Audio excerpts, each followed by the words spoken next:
Sa pinakadulo ng barangay Mapayapa, isang pangalang taliwas sa mga nangyayari roon, may kagubatang hindi tinatamaan ng araw kahit tanghali. Tinatawag itong lantian, hindi dahil sa sigla ng mga dahon, kundi dahil sa kulay ng anino, makapal, malamig, at tila may sariling paghinga. Matagal nang ipinagbabawal ng matatanda ang pagpasok dito, sapagkat sabi nila, hindi lahat ng pumapasok ay bumabalik, at ang mga bumabalik, hindi na raw buo ang sarili. Si Mateo, isang binatang guro na bagong lipat sa baryo, ay hindi naniniwala sa pamahiin. Lumaki siya sa syudad, sanay sa paliwanag ng agham, at nanlalambot ang pasensya sa mga kwentong, sabi-sabi. Ngunit may isang bagay na hindi niya maipaliwanag, gabi-gabing panaginip ng isang dalagang nakaputi, may matang kumikislap na parang buwan sa tubig, at tinatawag siya sa pangalan, sa tinig na malambing at sabay ay mabigat sa dibdib. Mateo, bulong nito, paulit-ulit, hanggang sa magising siyang basang-basa ng pawis. Isang hapon, habang pauwi mula sa eskwelahan, napansin niyang tila mas maaga ang paglubog ng araw. Ang hangin ay naging malamig, at ang mga ibon ay sabay-sabay na tumahimik. Sa di niya alam kung bakit, ang mga paa niya ay kusang lumihis patungo sa bungad ng lantian. Doon, may nakita siyang bakas ng paa, maliliit, parang pambata, na tila sariwa. Baka may naligaw, bulong niya sa sarili, at sumunod.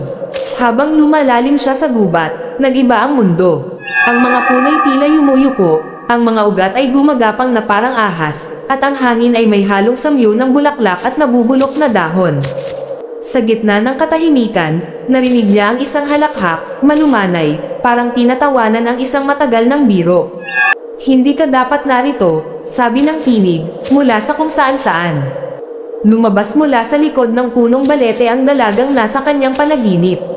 Maputi ang balat, mahaba ang buhok na itim na parang gabi, at ang ngiti perpekto, masyadong perpekto. Sa bawat hakbang nito, tila umuuga ang lupa. Ako si Lyra, pakilala nito. Tagapangalaga ng lantian. Engkanto, bulong ni Mateo, sabay lunok. Tumawa si Lyra, at ang tunog ay parang basag na kampana. Kung ano man ang tawag ninyo sa amin. Ngunit ikaw ang tinawag.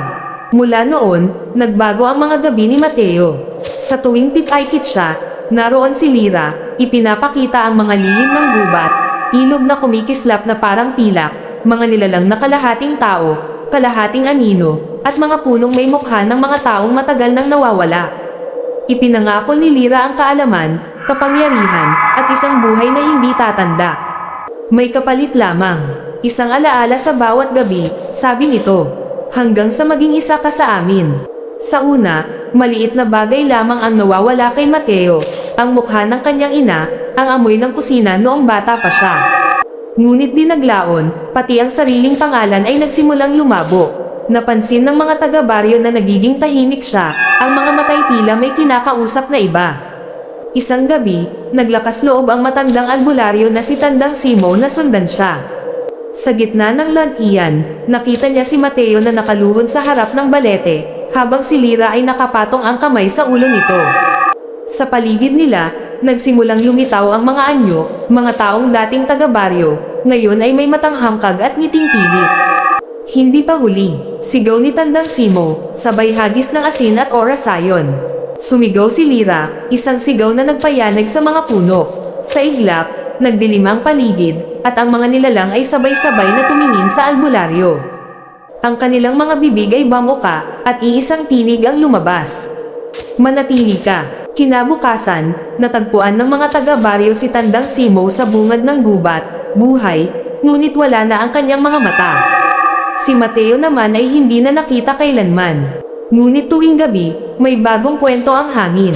May mga batang nakaririnig ng bulong sa labas ng bintana, may mga panaginip ng dalagang nakaputi, at isang tinig na malambing at mapang-akit, halika, hindi ka nag-iisa, at sa lantian, sa lilim ng balete, may isang bagong anino, isang lalaking nakangiti, may matang kumikislap na parang buwan sa tubig, na naghihintay ng susunod na tatawagin, sapagkat ang mga engkanto ay hindi kailanman kumukuha sa pamamagitan ng dahas, sila'y naghihintay lamang, hanggang ikaw mismo ang lumapit. Nadala nga si Mateo sa mundo ng mga engkanto. Sa isang kisap mata, Naglaho ang dilim ng lantian at napalitan ng liwanag na hindi masakit sa mata, malambot, tila buhay.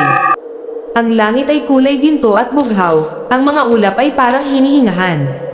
Sa paligid niya, may mga bulaklak na kumikilos na parang may sariling palso, at mga punong namumunga ng prutas na hindi niya kailanman nakita, makikintab, mabango, at tila tumatawag sa sikmura. May handaan, mahahabang mesa na pan ng pagkain, kanin na kumikislap na parang perlas, isdang may balat na ginto, karne na pusang humihiwa sa sarili, at matatamis na kakaning umaapaw sa pulot. May musika, hindi mula sa instrumento, kundi mula sa hangin mismo.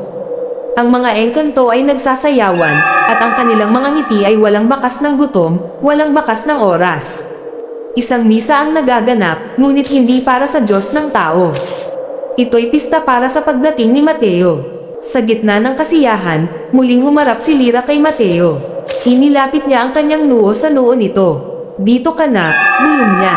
Wala nang sakit, wala nang alaala, ngunit biglang umugang ang lupa. Mula sa liwanag, may isang anyong umusok at humiwalay sa hangin, isang matandang lalaking may hawak na tungkod, ang katawan ay sugatan ngunit ang tinig ay buo. Si Tandang Simo. "Mateo," sigaw niya, "anak." Nanginginig ang mundo ng mga engkanto. Napalingon si Mateo, at sa unang pagkakataon, may kirot sa kanyang dibdib, isang alaalang hindi pa tuluyang nawawala. Ama," mahina niyang sambit. Tumawa si Lyra, at ang ganda ng mundo ay biglang nagbitak. "Hindi mo na siya pag-aari," wika niya. Ang katawan niya ay sisidlan na. Itinaas ni Tandang Simo ang kanyang tungkod, ang balat niya'y nagliwanag sa mga sinaunang orasayon. Isinilang siya sa tao, at sa tao siya babalik. Sumiklab ang laban, liwanag laban sa anino, dasal laban sa pangakit. Sinubukang hilahin ni Lyra ang kaluluwa ni Mateo palayo sa kanyang katawan, habang si Tandang Simo naman ay humahawak sa alaala ng anak, ang unang hakbang, ang unang tawa, ang unang tawag ng ama. Napuno ng sigawan ang pista. Ang mga pagkain ay nabulok sa isang iglap, ang musika ay naging iyakan. Sa gitna ng labanan, napasigaw si Mateo, hindi bilang engkanto, hindi bilang handog, kundi bilang anak, at doon nagpasya ang mundo kung sino ang mananalo.